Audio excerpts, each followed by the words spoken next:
तो आज की कहानी की शुरुआत होती है और हमें एक माँ और बेटी को जंगल में दिखाया जाता है जो कैंपिंग करने के लिए जंगल घूम रहे होते हैं। तभी उसकी मॉम अपनी छोटी बेटी को मशरूम तोड़ने के लिए जंगल की तरफ भेज देती है। और जब उसकी छोटी बेटी जंगल में मशरूम ढूंढने लगती है तभी एक लड़का दूर से टॉर्च दिखाकर उसे मच्छी मशरूम की तरफ इशारा करता है। अब वो लड़की मशरूम तोड़ रही होती है लेकिन तब तक जमीन में उसे किसी की दबी हुई लाश दिखाई देती है, जिसे देखने के बाद वो छोटी बच्ची बहुत डर जाती है और वो रोते हुए अपनी मॉम के पास जाती है, जिसके बाद उसकी मॉम फौरन वहाँ पर पुलिस बुलाती है। तब वो छोटी बच्ची पुलिस वालों को बताती है कि उसे यहाँ पर एक लड़का दिखा था जो उन्हें डराने की कोशिश कर रहा था। जिसके बाद उस छोटी बच्ची को पुलिस स्टेशन लाकर कुछ गुमशुदा बच्चों की तस्वीर दिखाई जाती, जिसमें से वो बच्ची एक बच्चे को पहचान कर बताती है कि हाँ, ये वही लड़का था जो मुझे जंगल में मिला था। जिस पर ये पुलिस वाले कहते हैं कि ये नामुमकिन है क्योंकि ये लड़का 1975 में ही गुमशुदा हो गया था और आज तक तुम्हें ये कैसे दिख सकता है। अब इसके बाद ये कहानी यहीं से फ्लैशबैक में चली जाती है और हमें 1975 का सीन दिखाया जाता है। यहाँ पर हम देखते हैं कि पादरी ने अपने ही चर्च में अपनी आत्महत्या कर ली थी और यहाँ पर हमें एक पुलिस ऑफिसर दिखाया जाता है जिसका नाम सेबेस्टियन होता है। अब इसके बाद ये सारे लोग ले जाकर उस पादरी को दफना रहे होते हैं, लेकिन तभी हम देखते हैं कि सेबेस्टियन के सामने एक ही बहुत ही डरावनी और बूढ़ी औरत आकर उसके सामने बेहोश हो जाती है। अब सेबेस्टियन फौरन उस औरत को उठाकर वहाँ से ले जाने लगता है, लेकिन तब तक नीचे देखते हैं कि उसके एक हाथ में डॉल भी गिर गई है और उस डॉल को देखने के बाद गाँव के सारे लोग डर जाते हैं क्योंकि वो डॉल एक डेविल की होती है।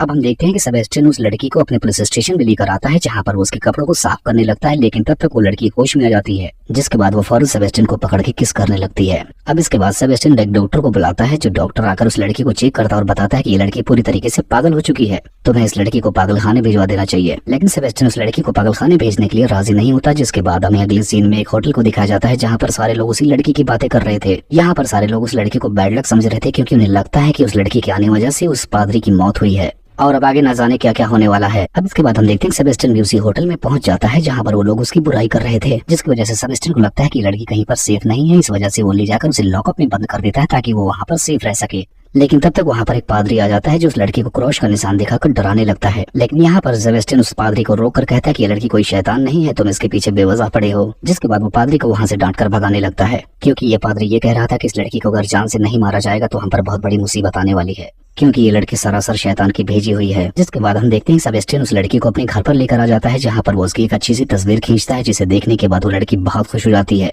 क्योंकि आज से पहले उसने अपनी तस्वीर कभी नहीं देखी थी। अब इसके बाद हम देखते हैं सेबेस्टियन उस लड़की को धीरे धीरे काफी पसंद भी करने लगता है और उसे इस तरह से एक लाइब्रेरी लेकर जाता है जहाँ पर गुमशुदा लोगों की इतिहास लिखा होता है और उनके सारे डॉक्यूमेंट भी जमा होते हैं। अब सेबेस्टियन की तलाश करने के बाद यहाँ पर इसी तरह की एक लिखने वाली लड़की मिल जाती है जहाँ पर यह पता चलता है कि उस लड़की के गाँव में जोरदार आग लग गई थी, जिसकी वजह से पूरे गाँव में कोई नहीं बच सका था। अब इस बात की जानकारी करने के लिए सेबेस्टियन वहाँ के ऑफिसर के पास जाता है ताकि वो इसकी तह तक जा सके, लेकिन वहां जाने के बाद भी सेबेस्टियन के हाथ नाकामी लगती, उसे कुछ भी नहीं पता चल पाता। अब इधर हम देखते हैं कि सेबेस्टियन ने उस लड़की को अपने दोस्त के घर पर छोड़ दिया था जहां पर पादरी आकर उस लड़की को फिर से परेशान करने लगता है, लेकिन तब तक सेबेस्टियन का दोस्त आकर उसे बचा लेता है। लेकिन तब तक उसके दोस्त की वाइफ भी वहां आकर उस लड़की को क्रॉस का निशान दिखाकर डराने लगती है, जिसकी वजह से उस लड़की को काफी गुस्सा आ जाता है और वो उसकी वाइफ पर भी हमला कर देती है। अब इसके थोड़ी देर बाद हम देखते हैं सेबेस्टियन भी वहां पर आ जाता है।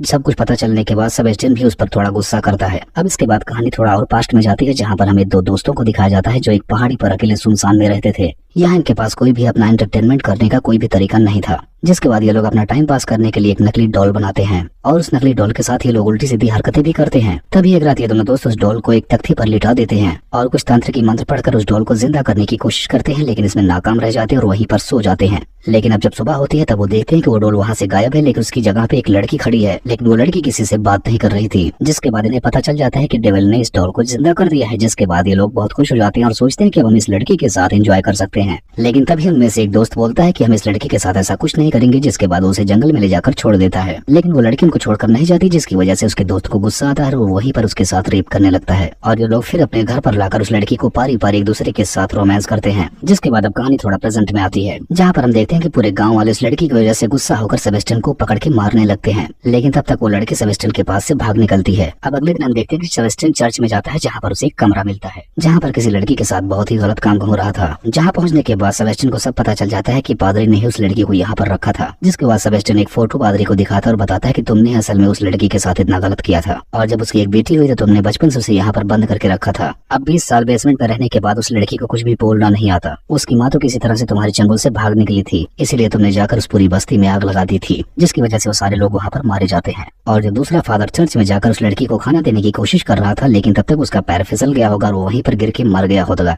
और तुमने बताया कि उसने फांसी लगाकर आत्महत्या कर ली। लेकिन ये फादर अभी भी अपनी गलती को नहीं मानता। तब तक पुलिस स्टेशन में एक लड़की आती है जो सेबेस्टियन को आकर ये बताती है कि उस लड़की को उसने जंगल की तरफ भागते हुए देखा है। जिसके बाद सेबेस्टियन फौरन उस लड़की को बचाने के लिए जंगल की तरफ जाता है। और काफी ढूंढने के बाद सेबेस्टियन को वो लड़की मिल ही जाती है। अब इसके बाद वो लड़की सेबेस्टियन को एक रूम में लेकर जाती है जहाँ पर वो दिखाती है कि कुछ लोगों के चमड़ों से वहाँ पर डॉल बनाई गई थी, जिसे देखने के बाद सेबेस्टियन को वहीं पर उल्टी होने लगती है। और ये वही लोग थे जिन्होंने उसकी माँ के साथ गलत काम किए थे। असल में लोग चिंता होते हैं और वो लड़की उन्हीं के घर में गलती से चली जाती है और उसने अपने माँ की ड्रेस पहन रखी थी, इसलिए उनको लग रहा था कि वो उसकी माँ है। जिसके बाद ये लड़की वहीं पर तीनों लोगों को जान से मार देती है। अब इसके बाद यहाँ पर सेबेस्टियन उस लड़की को अरेस्ट करने की कोशिश करता है क्योंकि उसने 3 लोगों की हत्या की थी। लेकिन वो लड़की जंगल की तरफ भागने लगती है और दूर एक पहाड़ी पर खड़ी हो जाती है। काफी कोहराने की वजह से उस पहाड़ी से नीचे गिरने लगती है, जहाँ पर उस लड़की की लाश के अलावा 3 और डेड बॉडीज पड़ी होती हैं जिन्हें उसी लड़की ने मार दिया था। और ऐसा देखने के बाद सेबेस्टियन को बहुत ही दुख होता है और यहाँ पर वो खुद को भी गोली मार लेता है। जिसके बाद अब कहानी पूरी तरीके से प्रेजेंट में आ जाती है और यहाँ पर पुलिस वालों की तहकीकात से यह पता चलता है कि वो लड़की कोई डीमन नहीं थी। असल में उस पादरी ने उस लड़की के साथ बहुत ही गलत काम किए थे